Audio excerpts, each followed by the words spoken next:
Ukhozi umaphiko ombhula amaphiko kwaye kwaphephezela omiyane inyoni nobuciko nomnyunyiyo edweleni isivinini emafini icula ingoma emnandi yayahlukanisa unyaka omusha omdala inyoni enezigidigidi zabalandeli abayilandelayo zamemeza sezidondolozela zathi siyayazi le nyoni yayiculela okhokho bethu abanye abathule isibongo soKhoze FM sisibhalelwe isidadada sothu Ukhozi FM luhamba phambili. Sikubingelele sikwamukele kuKhoze FM TV igama lami nguNeliswa Cele. Siyabonga ukuthi uhlale nathi mohambe lapha na wavashela www.ukhozifm.co.za wacindezela kuKhoze FM TV uzithole usulatshela nabanye ke nabo basivakashele siletha ingxoxo ezahlukahlukene nabantu abahlabahlosile emhlabeni wonke jikelele. Uma umthandi womculo uzosithokozela isihambeli sami sanamhlanje omunye wabantu siqhenya kakhulu ngabo la eNingizimu Afrika DJ ohamba phambili uDJ Merlon uSibusiso Mhlongo mangihloni azi ngithi futhi hey mawumhlonipha umuntu hawo awu baba uyaphila butwana ngiyaphila wena ngikhona sibonga kakhulu usijoyine namhlanje nokubonga mina thanks for the opportunity. Kuningi ngifisa ukuxoxa ngakho kodwa ngizoqala ngokwaziwayo ngomculo. uDJ Merlon waqala kanjani ukuba uDJ Merlon lo simthandayo namhlanje? I think uthando lami for umculo laqala ngise-university ngifunda tertiary DUT so Durban University of Technology. Ahlala ngangivele ngifuna ukufundela umculo but ekhaya bangangivumela my parents bengabantu aba like old school aba traditional parenting ukuthi uzosebenza aphi mawuqeda so ngagcina ngafundelanga ku music esikoleni but mangifika khona ngase ngiba umngani wabafana ababefunda music like ababe senior futhi ngangenza first year but ngijwayelene nabafana benza third year. It was so easy for me because music ubuse i-department yakhona la esasijima ngakhona ngijima karate esikoleni so njalo masidlula siye gymini idlule kubona yeah so ulula so ngenza relationship nabo then ngajwayelana nabo kanjalo flash forward ngathola i-opportunity of ukufunda into like a thing or two yabo ngo-music and then uthando lami lomculo lakhula kakhulu but ilapho nje la ngaqala khona ngokuhamba kwesikhathi-ke ngathola i-opportunity kodwa-ke ngangifuna ukudija ngangayithola leyo ngathola ya behind the scenes kwasho ukuthi vele bengumuntu ohlakaniphile nasesikoleni o-creative so ngithola i-opportunity yokuthi ngibe behind the scenes yabo masenza ama-projects o-Elvovo ngiphushe izinto and everything so ngayithatha-ke kodwa ngathi angeke ngize ngiyiyeke ngokuhamba kwesikhathi-ke ngase ngiyakwazi ukuthi ngibuyele kule nto ebengivele ngifisa ukuba yona uDJ. Mhlawumbe yayingekho yini lento yokusaba ukuthi mayingaphumeleli lento ngoba akusibona bonke abantu abaphumelelayo emculweni so sometimes kuba khona lokho kusaba ukuthi ngempela kuzodlula mhlawumbe iminyaka engama20 ngisalokho ngizama ngiphanda ukuthi ngingene. Into eyimnandi njengoba ngisho ukuthi ngiqale even though ngakhula ngikuthanda kodwa ukuqala ukuba active kuona bengalesikhathi ngise-DUT so ngangifunda lapha and ngagraduate so ngangihlale ngazi ukuthi mangalungi ngala khona ngala isicucu sikhola ngiyofuna umsebenzi ngala ngizoqasheka vele so ngangihleze ngibhalanse ka-2 kanje even nje la music usuqala uphakama ngangithanda ukuthola umsebenzi and I had to choose ukuthi ukhetha ngiyothatha umsebenzi noma ngiyayeka so ngawuyeka umsebenzi aqhubana nomsebenzi. Yazi isinqumo esinzima leso esinzima kakhulu ngifisa ukuzuza kwakuthini nje emqondweni wakho ucabanga ukuthi ngiyeke umsebenzi bayithuthuza ngento ethi because even imali esasiyenza ngale emculweni ngaleso sikhathi yayincane kakhulu mawuyiqhathanisa nemali engangizoyithola mangisebenza kodwa ngabuka indlela yokukhula ukuthi khona ngala iyashesha ngala omunye umuntu ozobe ngivulela iminyango anginayo ipower yokuyivulela mina iminyango kubuka ngala cause ile nto engiyithandayo ngokuba ngala ukuthi inqumo uyithathela wena oyivulela iminyango. Ngiyabona awulindi umuntu ukuthi manje nami engavulanga then uzogcina lapho kuleyo level okuyona kufanele kube uyena okuvulelayo okunika i-opportunity yakhe elandelayo so ngabuka ukuthi okay 2 ngaba nganguyeka umsebenzi makwenzeka ngihluleka ngisengawuthola kwenye company it's just ile company kuphela ngeke ngisakwazi ukubuyela kuyona because I'm turning down their offer so ngathi kulungile ngokwazi ukuthi ngibuye ngiqasheke if ngikwazile ukuthola wodwa then sengabuya nomunye umuntu aphinda afuna ukungiqasha so ngoba lento bebeyibonile laba nabanye bazoyibona. Ngizobuyela emuva kancane singakafika emculweni Mhlambe uSibusiso omncane wayumfana onjani wawuvela ukhule wazi ukuthi ngizoba uDJ Merlon kwahamba kanjani lapho? Yazi ukuthi khona izinto like ngami ngesimanje ngixoxa kanje abantu bangiphikise like ukuthi ngangidansa. Ngempela. Ngikhula growing up ngangidansa. I think ayikho into engayenzanga. Yabo uzokwazi ukuthi masifunda kule izikole zethu mina ngikhulela endaweni yaseMbumbulu emakhaya. Ngafunda amabanga aphansi khona and then high school ngase ngiyoyenzela eSikhawini Township esikoleni kuthiwa iseHlamvana. So mangiqala nje iphuphuma lower primary school eMbumbulu. Higher primary etobe HP school la ngajoyina khona ngisho ichoir. Used to sing in a choir, it's a classic music. Yini into ongakwazi ukuyenza? Awusho ngakwazi nje ukwenza ngoba engathokwazi lokuningi.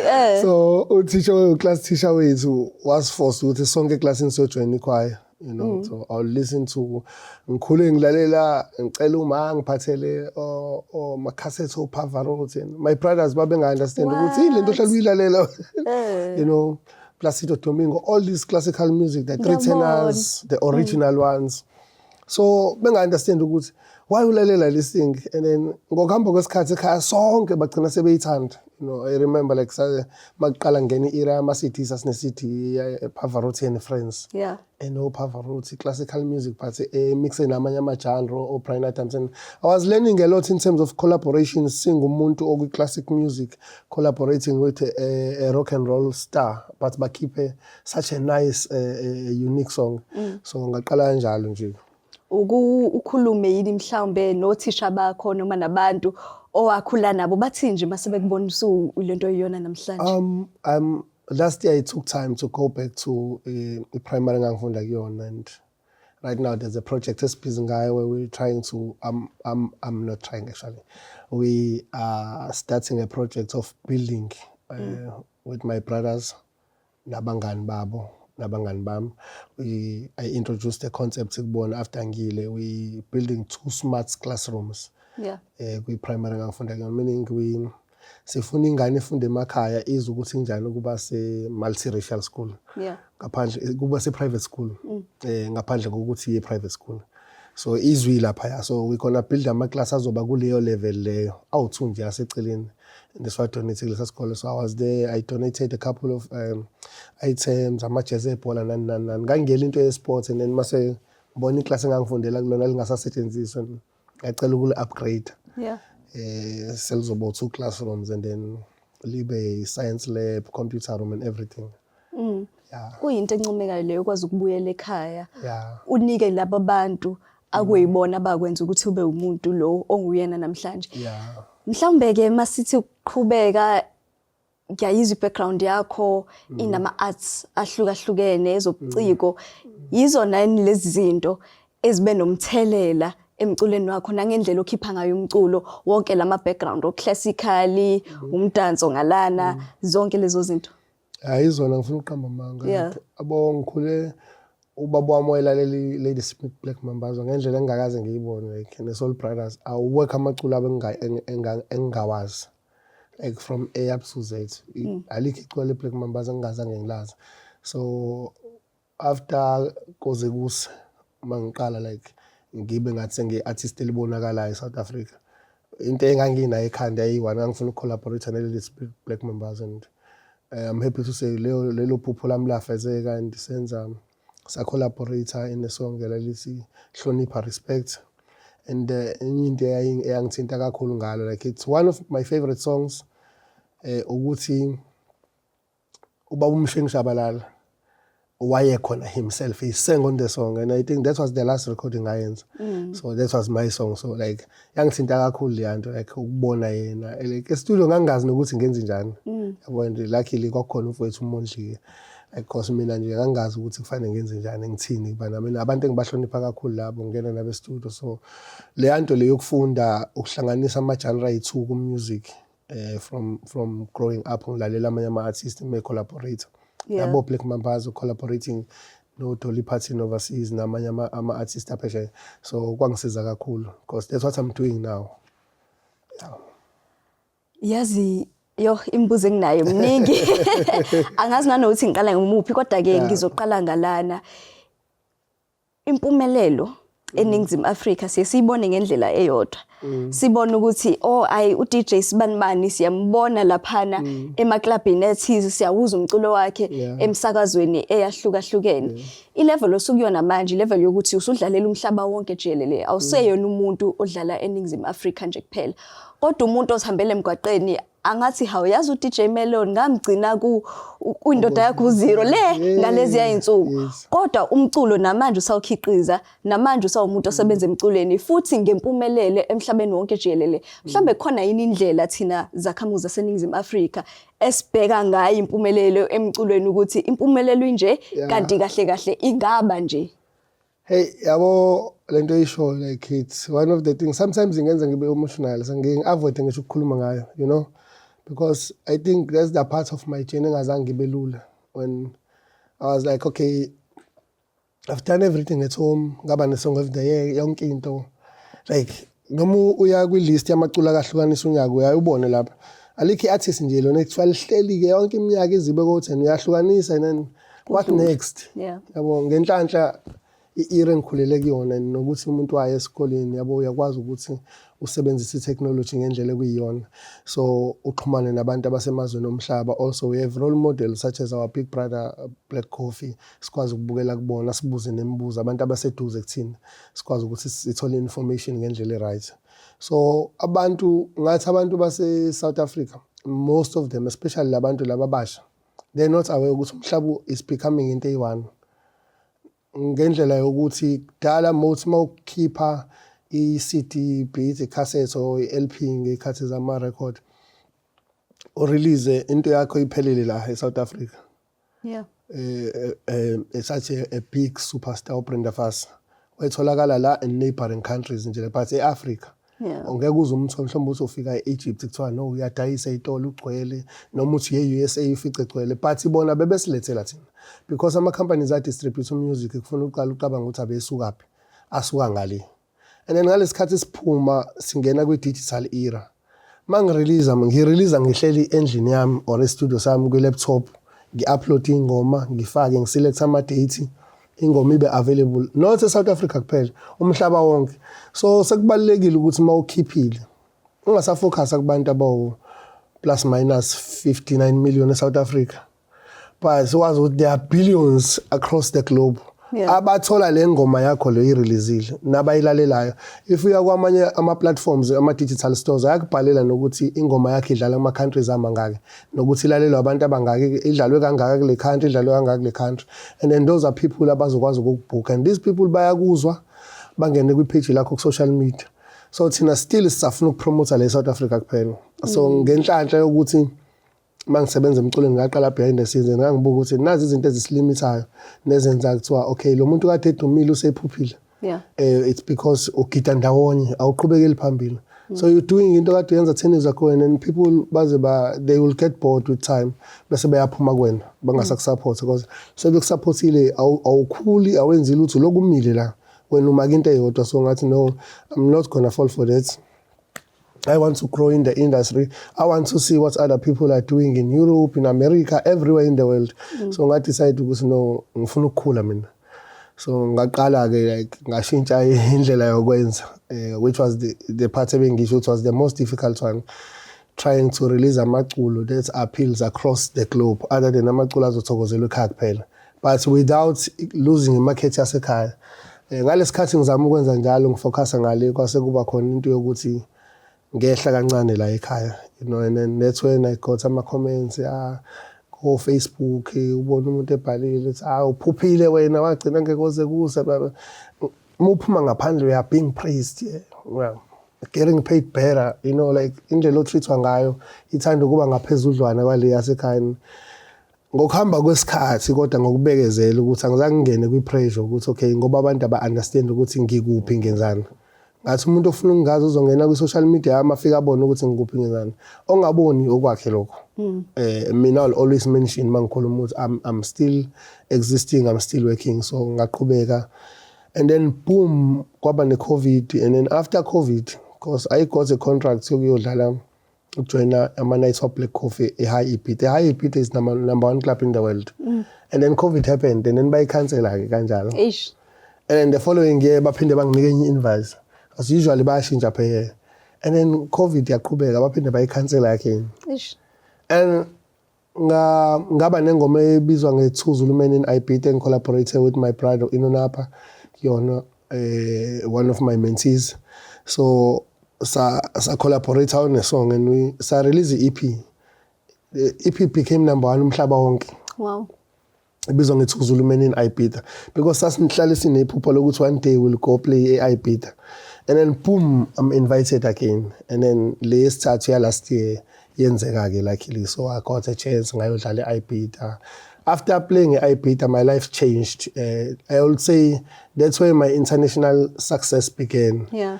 Then from ibita ngaya go Paris, Portugal, Germany, everywhere akukho la ngayanga khona like namanje ke ngisaqhubeka even go lesibili wakusasa I'm going to India. I didn't even know ukuthi khona abantu abangilalela. Yeah. Ukuthi abantu ba in a country such as India where they very very cultured and rooted and bathanda izinto zabo. Abathanda izinto zangaphandle bayiqhakambisa izinto zabo, especially makuze kwi sector yethu le yakwa art. Angikaze ngitshela ukuthi bangathokozela into esuke South Africa ngalendlela ukuthi baze bathi asizogcina ngokulalela lamaculo kodwa sifuna ukubona abantu abawenza beza la bezodlalela wona live basijabulise. So ingijabulise kakhulu leyo nto. After India I'm gonna go to Morocco, Netherlands, Paris, Germany on the 19th of May this month again.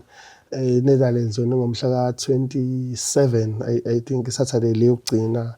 Netherlands Amsterdam nase Rotterdam. So Germany ngizwana kwindawo eBerlin nase Hamburg. Ziningi nje indawo like ezinye ngifana ukuthi ngize ngiyifunde phansi wathi basinikeza ama calendar. So ukusuka lapho nje life ishintshile. And ngisahleli ngisathi ngikhungathwe yilokho boom mangena kuma emails again officeini bayangitshela ukuthi listen, because I'm linked to i-system yama emails ase officeini. So I check ama emails mangithi ngiyangena hayibo. Because ukudlala ibit akusinto encane. Yeah. You are invited again to come back ibit. Wow. And ukudlala ibit akufanele ukuhlukanisa inyanga. Into ekufanele ukuthi uyitshele ukuthi uzoyithola once in a lifetime. You know ukuthi ngiyithole kabili and ngiyithola iminyaka ilandelana. It says there's something enginayo or there's something engayenza last year abayithanda abathi come back again and awukwazi ukuthi udlule kuleya club impilo yakhe iqhubeka ifana. Like mangithi #1 in the world ngikhuluma ngendawo ukuthi inama stages awu 3 misi yonke ihlangene ithatha abantu abala ko 10,000. Sure. Yabo 7 to 10,000 people. So akusinto encane le mu phakathi ngathi use stadium thizini. You know indlela enkulu ngayo it's amazing. A feeling engachazeki. But impilo yakhe ayikwazi ukuthi ibifane after being there. So ngokuba nenkani nokukholela into engangikholela kuyona aqhubeka ngahamba. Now I'm back at home and I'm doing something for them. Ezothandwa ngala nangala. So ukuba ngalalela abantu ngalesikhathi ngangizozama ukubaprovela ukuthi no I'm still relevant la ekhaya kuphela. Bangangizwa ngale. Ngoba ngale bona abathanda umculo wama instrumentals kakhulu. Ngala ekhaya umculo wama instrumentals no ema radio nawudlala. Uma nibe i-background song. So bekukhona leyo competition. So right now ngoba igama selikhona ngala nangala. Usuyakwazi ukuthi abantu uwenze lento ewubelivela kuyona abalandeli bakho bakulandela because usune fan base manje usuyicreative so sekulula. Sikhuluma noSibusiso Mhlongo, UDJ Merlon, igama adume ngalo siyabuya. Father's Day when we were watching Simunyamara, we were dancing ngoba la hadi room divider. Unsere Plastik verhält mir like Udume lakhe. That was just old. When men made us feel at home and 50-50 was just a show on TV. That's because they were scared. Now we're learning lessons from the real bads on the estate and Guyani. Hotspot Cele sets my mood just right for the weekend. Yo, I do this like I do this for TV. I'm the real though. Paying our TV licenses keeps industries alive. Let's stay informed, educated, and entertained. Making memories and telling stories for the now generation. Go to tvlic.co.za. TV licenses. Pay yours. Make a difference. Siphinde sikwamukele siyabonga ukuthi uyabuza uzohlala nathi ku Koze FM TV. Namhlanje ngihleli no DJ Merlon, uDJ osebenempumelelo hayi la eNingizimu Afrika kuphela emhlabeni wonke jikelele. Into engifisa ukuyazi uyakhuluma kakhulu ngempumelelo yakho phesheya. Yini eyenza umuntu abe equality yomhlaba wonke jikelele as opposed to ukuthi umculo ngasekhaya nje kuphela? Angicabanga ukuthi kubalekile kakhulu ukuthi zamaciko sazi ukuthi ukuba iciko noma kuba umculo iartist nje umsebenzi. So kusho ukuthi kufanele ukuthi ukwazi ukubala enye izinto ebaleka kakhulu emculweni because yona into esishaya. Kufanele ukwazi ukubala imali, kufanele ukwazi ukubala isikhathi. So uma uvuka ekseni kufanele ukuthi ube neprogram usuku nosuku uyazi ukuthi unohlelo lokuthi namhlanje ngiyavuka ngizokwenza ukuthi nokuthi. Amaciko amaningi azi ukuthi ukuba iciko ungena e-studio nokudayisa umculo obusuke uyodlala kuma-gig, that's it. That is just mhlombe u4% we-industry if not 2%. And then kusakhona lo munye u98-96% osele ungaphandle kusafanele ukuthi nakhona ukwazi ukuthi wenze lezo zinto ezokwazi ukuthi ikwenze iciko elingcono. Sikhuluma nge-brand development ngolimi langale la usuka uzakha khona wena i-brand yakho. Ukhumbula ukuthi mina nguSibusiso Mhlongo, uDJ Merlon is a brand. So uSibusiso Mhlongo must then dedicate isikhathi sokuthi anikeze uDJ Merlon impilo. So kufanele ukuthi ngesinye isikhathi ngingene ngibe uDJ Merlon ngimenzele izinto ukuze abantu bezomazi i-brand njengoba uSibusiso Mhlongo akaba umntwana wakhulu wazaba mdala ne-brand injalo izoqala incane ikhulu khulisa into ethile ngoba sisho i-brand yami yaqala at some stage ongangazi kwafika la uzwa khona ingoma zami kwafika la ubona khona ubuso bami wangazi today ihleli ndawonye kwafika la ngaziwa khona umhlaba wonke sokuhamba kanjalo sokubalekile ukuthi uziphi isikhathi sokwenza umsebenzi. 2 ungasebenzi kodwa uzama ukuthi usebenze nabantu ube ne-team because awungeke ukwazi ukwenza yonke into wena wedwa. There's another thing engiyifundile mangihamba ngifika ngaphandle ngoba imboni bayithathela phezulu kakhulu especially le yakwa arts. Cishe ifana nebhola phesheya. Indlela abayithatha ngayo uthola ukuthi umuntu une-team, khona abantu bakwa-marketing, khona abantu bama-bookings, khona abantu bani, kunabantu abaningi, kunama-team amaningi within i-company yakhe. So unabantu abamenzela izinto yena okwakhe ungena e-studio enza umusic nakhona khona nabanye abantu asizana nabe-studio ama-sound engineers, abantu abadlala live nani. So abuye aphumeke bese bayile artist esilibonayo ku-TV. Uke wabala amagama esiwahlonipha kakhulu la eNingizimu Afrika nahlonishwayo emhlabeni wonke jikelele, Ladysmith Black Mambazo o Black Coffee nabanye nje abaningi osusebenze nabo. Kujwayelekile ukuthi eNingizimu Afrika ama-artist uze kuthiwa hayi usibanibani kune-beef nosibanibani nani kodwa ngiyabona ukuthi usukwazile ukusebenzisana nama-artists ahlukahlukene ngendlela ekukhulisayo wena nekhipha ekhiqiza umculo osecopheleni eliphezulu. Ucabanga ukuthi makufika kuma-artist yiziphi izinto abangazenza ukuze beyibeke esimeni la bezokwazi khona ukusebenzisana nabanye abantu bezikhulisa bona ngokomculo? Abongathi mangizama ukubheka kusukela kuma-artist aphesheya kuze kuzofika kulawa la eSouth Africa ukuthi yini lesuke iqhatha ama-artist owangempela. Ngayirealize ukuthi isuke ingekho into epersonal ethinta labo bantu bobabili kwangempela singazi ukuthi ayikhulumeki sithi akuxatshwana nani kodwa impi iqhamuka ngaphandle ngabalandeli ibona abayiphembayo. Mase kufanele ukuthi nami ngifuna ukuphoxa abalandeli bami nelinye icika lifuna ukuphoxa abalandeli balo bese siyaqabana kwangempela ke manje kodwa uma uyibuka so mangikhula nje ubaba wami wayengitshela ukuthi yabo kulo msebenzi o-decide ukwenza like ungadinwa ngingama-understand ukuthi uthini noma ngabe kwenzakalani ungadinwa ukudinwa into yokugcina because usazohlala e-boardroom la uzoba ku-interview. Imagine if ungadinwa manje ngekwi-interview because I've seen it a couple of times kwamanye amaciko ubone bexabana ngisho phambi kwabantu yabo and lento yenzayo iba ne-hype ngaleso sikhathi social media utrend but after that kufuna wazi ukuthi igama lakhe lisa phansi because look at it mina ngenza imicimbi. One of the things engizenzayo ngumhleli I'm an event organizer, I have an event management company.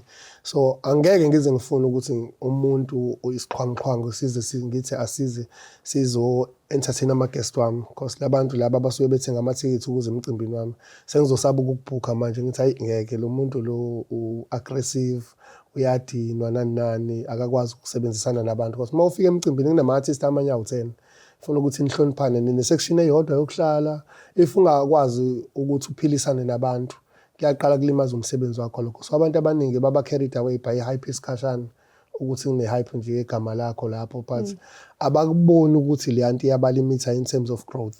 Ngicabangisa lento esho abantu ukuthi there's no such thing as bad publicity clearly ikhona and inomthelela abayiboni. ngifisa ukungena usuqale wangena kancane ukuthi umuntu owenza imicimbi ngale komculo uDJ Merlon ubani? uDJ Merlon uSibusiso Mhlongo. So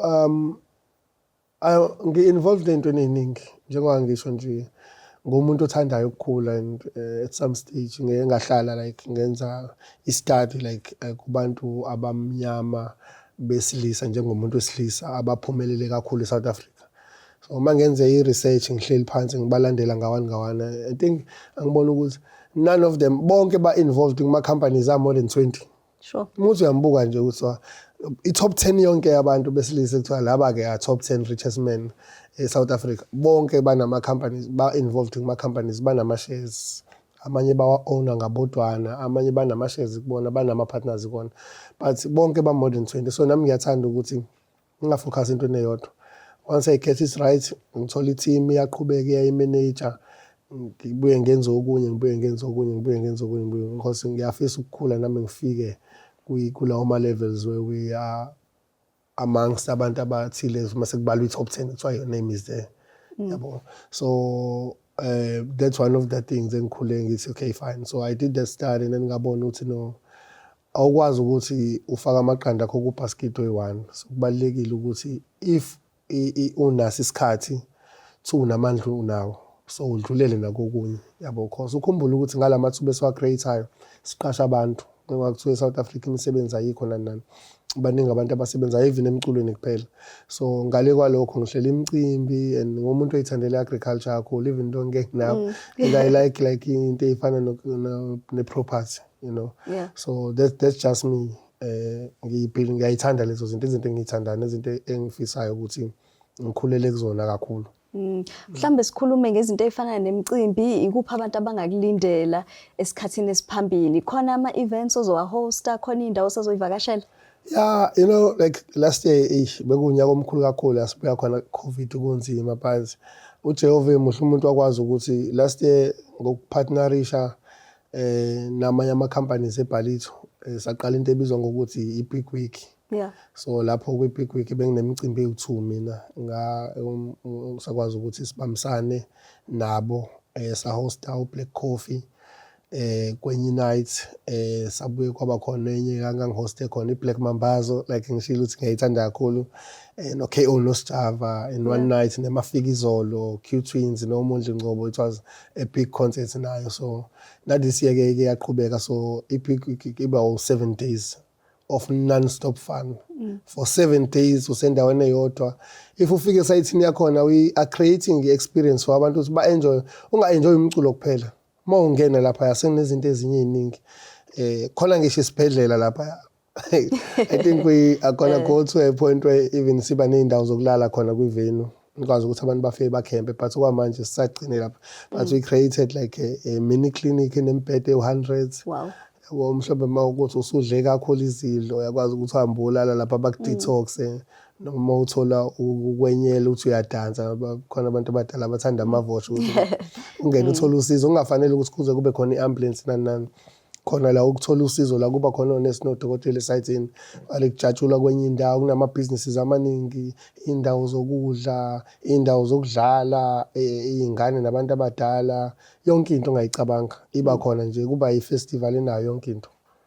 Yeah, and then-ke 2 ezingihamba umhlaba like leya inspirishwa kakhulu kwi-Ibiza. Ngafike ngabona ukuthi i-culture ayifani eSouth Africa. uDJ akanikezwanga kakhulu leya nto leya.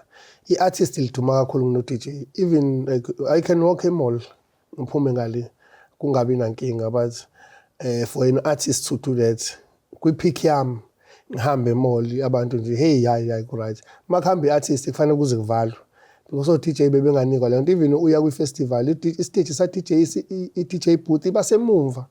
You know, thina sikwazi phela ukuqukula lonke le desk sihambe nalo sisondela kubantu. I-artist can like take i-mic move around. Uma ngifika ngale ngathola emcimbini yakhona kwenziwa ama-events o-DJ kuphela. Number 1, i-artist alibibikho, even i-mic ayikho. Uqala kuze kuqedwe ukayibonanga i-mic. So akukho ngisho u-MC. It's just uDJ nabantu bakhe. So ngacabanga ukuthi okay nase South Africa mhlawumbe uDJ masingabanikeza ama-platforms akhuluma nabo na accommodate bona environment yakhona kuzoba mnandi. So I started something ebizwa ngokuthi anywhere in your city. So it's anywhere in your city because yenzeka noma ikuphi. Yabo la eThekwini la siqale khona siyenzela la ngena khona imkhumbi nezikepe. So iseduze kwamanzi uthi la kube kudlula imkhumbi la njengoba kusuke kudlula imoto nje uyibukela la eduze imkhumbi nezikepe ingena iphuma and abantu bayenjoya kakhulu naleyo element nje yokuba khona. So it's just to DJ ekhuluma nabantu bakhe and hlezi sold out. It's one of the biggest concepts engaba involved in. Hlezi sold out elandela ingomgqibelo lo kusasa nayo it's almost sold out. So into enkulu nje engazi ukuthi ngayithini kodwa umuntu ofisayo mhlombe ongakazi abe namandla okuyaphesheya or even uDJ ufuna ukufunda ukuthi the day kufanele ngiyephesheya kuba njani abahambe baye kula event bayibonela ukuthi yini leya. Yeah.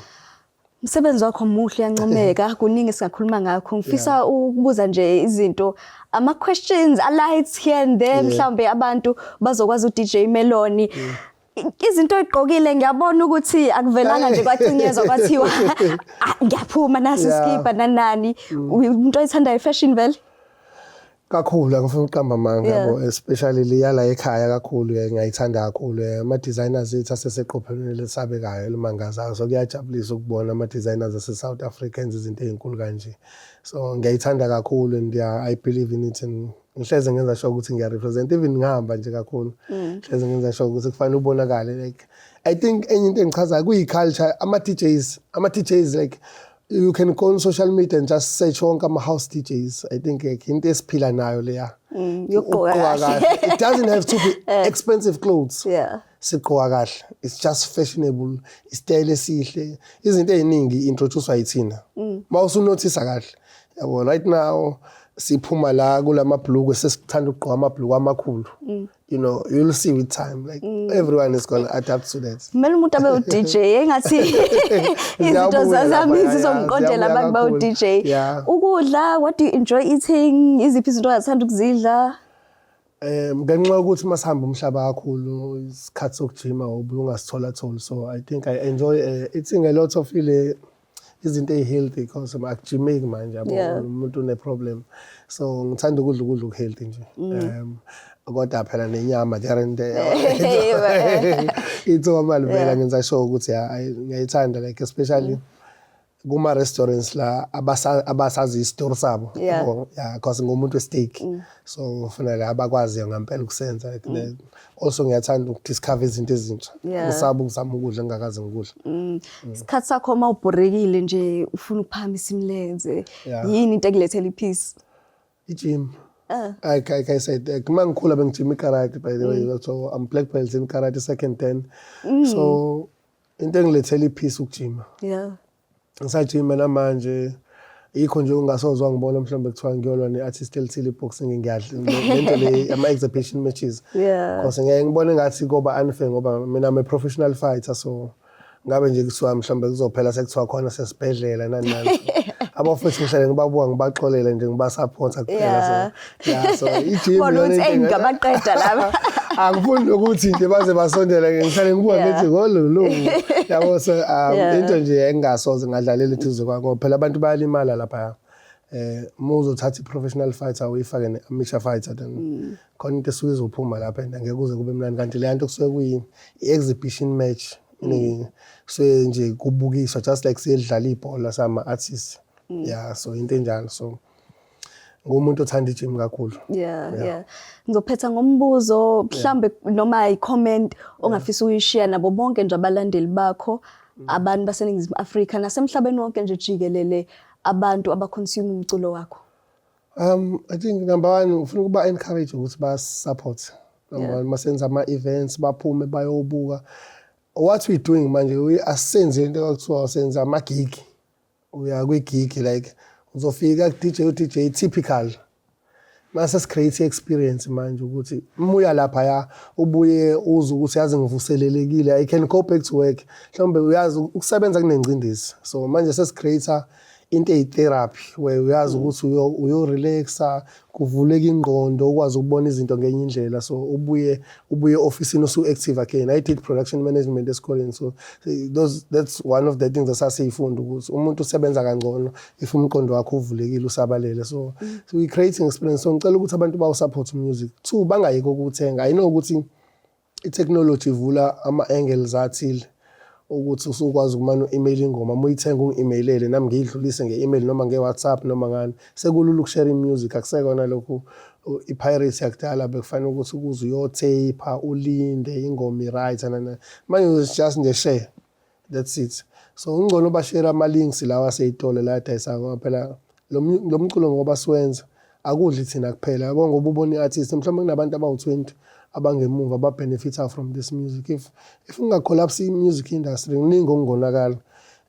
It's a pity nje ukuthi ngeke ngifile ngathi not much is being done for music in South Africa in terms of making it like industry enkulu ngale ndlela ekufanele ngayo iyona, you know, because makuwa music, that means we're not going to have music shows on radio, because those are people aba benefit indirectly aba host ama radio shows, badlala music top 20 ubani kube khona. You saw ngalesikhathi siya kwi digital era kuvalwa a chain of stores ebeyidayisa ama CDs. That was not nice. So akwazi ukuthi nabantu baphinde ba contribute ekutheni music ushone phansi South Africa, because khona abantu abazolahlekelwa umsebenzi, labantu abashuthela ama-video, ama-photographers asishutha amasiyodlala, abantu abasiqokisayo, abantu abaprodusayo, ama-band members, abantu esihamba nabo, ama-road managers, ama-office staff and everyone.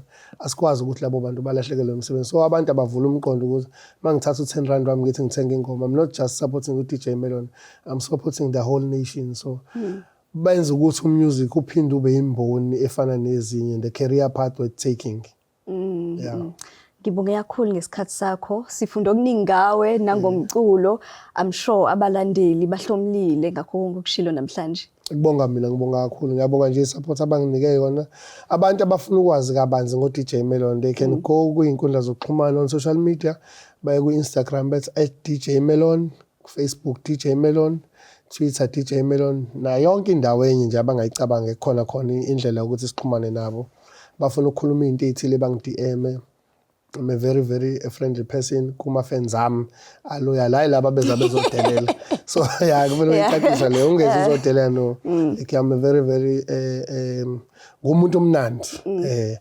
Okukhulumekayo naye nani also bangezi nama set stories.